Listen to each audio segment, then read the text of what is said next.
بسم الله الرحمن الرحيم يا أيها الذين آمنوا اتقوا الله ولتنظر نفس ما قدمت لغد واتقوا الله إن الله خبير بما تعملون۔ اے ایمان والو، اللہ سے ڈرتے رہو اور ہر شخص کو دیکھنا چاہیے کہ اس نے کل یعنی آخرت کے لیے کیا سامان بھیجا ہے، اور ہم پھر کہتے ہیں کہ اللہ سے ڈرتے رہو، بے شک اللہ تمہارے سب اعمال سے خبردار ہے۔ بسم اللہ الرحمن الرحیم، الحمد للہ رب العالمین، والصلاة والسلام على اشرف الانبیاء والمرسلین وعلى آلہ واصحابہ اجمعین ومن تبعہم بإحسان الى یوم الدین۔ قابل صد احترام حضرات شائقین و شائقات سچا پیغام، السلام علیکم ورحمۃ اللہ وبرکاتہ۔ آج کی محفل میراث النبی کے نورانی پروگرام میں آپ کا استقبال ہے۔ اہلا و سہلا مرحبا۔ ہم آپ تمام حضرات و مستورات کا خیر مقدم۔ محترم حضرات و خواتین، تعلیم کا آغاز ہو رہا ہے۔ سب سے پہلے آداب تعلیم کا لحاظ کرتے ہوئے تعلیم کی طرف متوجہ ہو جائیں۔ پورے دھیان سے سننا، عمل کی نیت سے سننا اور تبلیغ کی نیت سے سننا، یعنی سنی ہوئی باتیں دوسروں تک پہنچانے کے جذبے سے سننا۔ چند خاص آداب تعلیم ہیں، امید ہے کہ آپ حضرات ان آداب کا ضرور خیال رکھیں گے۔ جزاکم اللہ۔ بسم اللہ الرحمن الرحیم۔ حضرت عائشہ صدیقہ رضی اللہ عنہا سے روایت ہے کہ ایک شخص نے نبی کریم صلی اللہ علیہ وسلم کی خدمت میں حاضر ہونے کی اجازت مانگی۔ آپ صلی اللہ علیہ وسلم نے ارشاد فرمایا، یہ اپنی قوم کا برا آدمی ہے۔ پھر آپ صلی اللہ علیہ وسلم نے ارشاد فرمایا، اس کو آنے کی اجازت دے دو۔ جب وہ آ گیا تو آپ صلی اللہ علیہ وسلم نے اس سے نرمی سے گفتگو فرمائی۔ اس کے جانے کے بعد حضرت عائشہ صدیقہ رضی اللہ عنہا نے عرض کیا، اے اللہ کے رسول، آپ نے تو اس آدمی سے بڑی نرمی سے بات کی، جبکہ پہلے آپ نے اسی کے بارے میں فرمایا تھا کہ وہ اپنے قبیلے کا بہت زیادہ برا آدمی ہے۔ آپ صلی اللہ علیہ وسلم نے ارشاد فرمایا، قیامت کے دن اللہ تعالیٰ کے نزدیک بدترین درجے والا وہ آدمی ہوگا جس کی بدکلامی کی وجہ سے لوگ اس سے ملنا جلنا چھوڑ دیں۔ رسول اللہ صلی اللہ علیہ وسلم نے آنے والے آدمی کے حق میں مذمت کے جو الفاظ فرمائے، اس کا مقصد حقیقت حال سے باخبر فرما کر اس آدمی کے فریب سے لوگوں کو بچانا مقصود تھا، لہذا یہ غیبت میں داخل نہیں۔ اور آپ صلی اللہ علیہ وسلم کا اس آدمی کے آنے پر نرمی سے گفتگو کرنا اس بات کی تعلیم کے لیے تھا کہ ایسے لوگوں کے ساتھ سلوک کس طرح کرنا چاہیے، اس میں اس کی اصلاح کا پہلو بھی آ جاتا ہے۔ حضرت ابو ہریرہ رضی اللہ عنہ روایت کرتے ہیں کہ رسول اکرم صلی اللہ علیہ وسلم نے ارشاد فرمایا، مومن بھولا بھالا شریف ہوتا ہے اور فاسق دھوکے باز کمینہ ہوتا ہے۔ حدیث کا مطلب یہ ہے کہ مومن کی طبیعت میں چال بازی اور مکاری نہیں ہوتی، وہ لوگوں کو تکلیف پہنچانے اور ان کے بارے میں بدگمانی کرنے سے اپنی طبعی شرافت کی وجہ سے دور رہتا ہے۔ اس کے برخلاف فاسق کی طبیعت ہی میں دھوکہ دہی اور مکاری ہوتی ہے، فتنہ اور فساد پھیلانا ہی اس کی عادت ہوتی ہے۔ یہ محفل میراث النبی صلی اللہ علیہ وسلم ڈیلی پروگرام ہے جو آپ سن رہے ہیں۔ حضرت انس رضی اللہ عنہ روایت کرتے ہیں کہ رسول اکرم صلی اللہ علیہ وسلم نے ارشاد فرمایا، جس نے کسی مسلمان کو تکلیف دی اس نے مجھے تکلیف دی، اور جس نے مجھے تکلیف دی اس نے یقیناً اللہ تعالیٰ کو تکلیف دی، یعنی اللہ تعالیٰ کو ناراض کیا۔ حضرت عائشہ صدیقہ رضی اللہ عنہا روایت کرتی ہیں کہ نبی کریم صلی اللہ علیہ وسلم نے ارشاد فرمایا، اللہ تعالیٰ کے نزدیک سب سے زیادہ ناپسندیدہ آدمی وہ ہے جو سخت جھگڑالو ہو۔ حضرت ابوبکر صدیق رضی اللہ عنہ روایت کرتے ہیں کہ رسول اکرم صلی اللہ علیہ وسلم نے ارشاد فرمایا، جو شخص کسی مسلمان کو نقصان پہنچائے یا اس کو دھوکہ دے وہ ملعون ہے۔ حضرت ابو ہریرہ رضی اللہ عنہ سے روایت ہے کہ چند لوگ بیٹھے ہوئے تھے، رسول اللہ صلی اللہ علیہ وسلم ان کے پاس آ کر کھڑے ہو گئے اور ارشاد فرمایا، کیا میں تمہیں نہ بتلاؤں کہ تم میں بھلا آدمی کون ہے اور برا کون ہے؟ حضرت ابو ہریرہ رضی اللہ عنہ فرماتے ہیں، صحابہ خاموش رہے۔ آپ صلی اللہ علیہ وسلم نے 3 مرتبہ یہی ارشاد فرمایا۔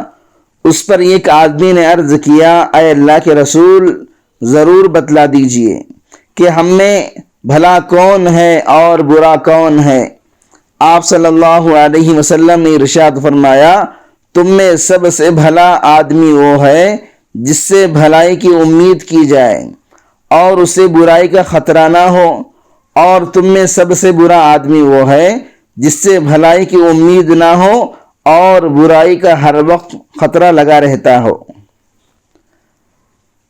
حضرت ابو ہریرہ رضی اللہ عنہ روایت کرتے ہیں کہ نبی کریم صلی اللہ علیہ وسلم نے ارشاد فرمایا، لوگوں میں 2 باتیں کفر کی ہیں، نسب میں طعن کرنا اور مردوں پر نوحہ کرنا۔ حضرت ابن عباس رضی اللہ عنہما سے روایت ہے کہ نبی کریم صلی اللہ علیہ وسلم نے ارشاد فرمایا، اپنے بھائی سے جھگڑا نہ کیا کرو اور نہ اس سے ایسا مذاق کرو جس سے اس کو تکلیف پہنچے، اور نہ ایسا وعدہ کرو جس کو پورا نہ کر سکو۔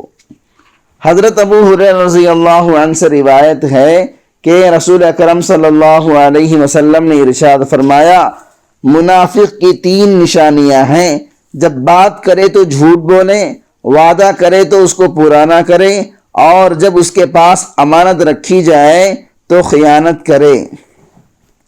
حضرت حذیفہ رضی اللہ عنہ فرماتے ہیں کہ میں نے نبی کریم صلی اللہ علیہ وسلم کو یہ ارشاد فرماتے ہوئے سنا، چغل خور جنت میں داخل نہ ہو سکے گا۔ مطلب یہ ہے کہ چغل خوری کی عادت ان سنگین گناہوں میں سے ہے جو جنت کے داخلے میں رکاوٹ بننے والے ہیں۔ کوئی آدمی اس گندی عادت کے ساتھ جنت میں داخل نہ ہو سکے گا۔ ہاں، اگر اللہ تعالیٰ اپنے فضل و کرم سے کسی کو معاف کر کے یا اس جرم کی سزا دے کر اس کو پاک کر دیں تو اس کے بعد جنت میں داخل ہو سکے گا۔ حضرت خریم ابن فاتق رضی اللہ عنہ سے روایت ہے کہ رسول اکرم صلی اللہ علیہ وسلم نے ایک دن صبح کی نماز پڑھی۔ جب آپ صلی اللہ علیہ وسلم نماز سے فارغ ہوئے تو اٹھ کر کھڑے ہو گئے اور ارشاد فرمایا، جھوٹی گواہی اللہ تعالیٰ کے ساتھ شرک کے برابر کر دی گئی ہے۔ اس دینی اور ایمانی بیان کو سننے کے دوران ہی اس کو لائک کر دیجئے اور شیئر بھی کر دیجئے تاکہ دوسرے بھی اس سے فائدہ اٹھا سکیں۔ اللہ آپ کو جزائے خیر عطا فرمائے۔ وسلم نے یہ آیت پڑھی جس کا ترجمہ یہ ہے، بت پرستی کی گندگی سے بچو اور جھوٹی گواہی سے بچو، یکسوئی کے ساتھ بس اللہ تعالیٰ ہی کے ہو کر اس کے ساتھ کسی کو شریک کرنے والے نہ ہو۔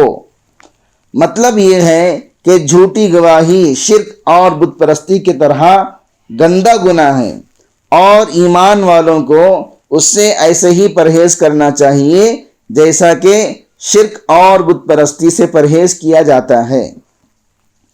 حضرت ابو امامہ رضی اللہ عنہ سے روایت ہے کہ رسول اکرم صلی اللہ علیہ وسلم نے ارشاد فرمایا، جس شخص نے جھوٹی قسم کھا کر کسی مسلمان کا کوئی حق لے لیا تو اللہ تعالیٰ نے ایسے آدمی کے لیے دوزخ واجب کر دی ہے اور جنت کو اس پر حرام کر دیا ہے۔ ایک شخص نے سوال کیا، اے اللہ کے رسول، اگرچہ وہ کوئی معمولی ہی چیز ہو تب بھی یہی سزا ہوگی؟ آپ صلی اللہ علیہ وسلم نے ارشاد فرمایا، اگرچہ پیلو کے درخت کی ایک ٹہنی ہی کیوں نہ ہو۔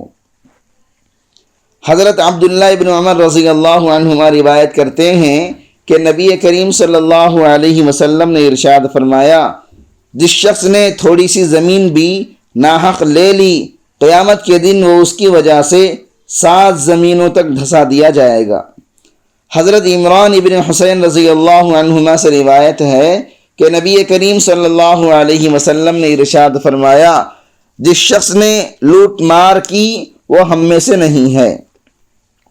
حضرت ابو ذر رضی اللہ عنہ سے روایت ہے کہ نبی کریم صلی اللہ علیہ وسلم نے ارشاد فرمایا، 3 آدمی ایسے ہیں کہ اللہ تعالیٰ قیامت کے دن نہ ان سے کلام فرمائیں گے، نہ ان کو نظر رحمت سے دیکھیں گے، نہ ان کو گناہوں سے پاک کریں گے اور انہیں دردناک عذاب دیں گے۔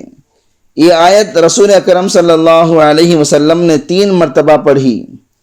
حضرت ابو ذر رضی اللہ عنہ نے عرض کیا، یہ لوگ تو سب ناکام ہو گئے اور خسارے میں رہے، اے اللہ کے رسول یہ لوگ کون ہیں؟ آپ صلی اللہ علیہ وسلم نے ارشاد فرمایا، اپنا تہبند ٹخنوں سے نیچے لٹکانے والا، احسان جتلانے والا اور جھوٹی قسمیں کھا کر اپنا سودا فروخت کرنے والا۔ حضرت عمار ابن یاسر رضی اللہ عنہ سے روایت ہے کہ رسول اکرم صلی اللہ علیہ وسلم نے ارشاد فرمایا، جو آقا اپنے غلام کو ناحق مارے گا قیامت کے دن اس سے بدلہ لیا جائے گا۔ ملازمین یعنی نوکر، خادم، کارندوں کو مارنا بھی اس وعید میں داخل ہے۔ معزز شائقین و شائقات سچا پیغام،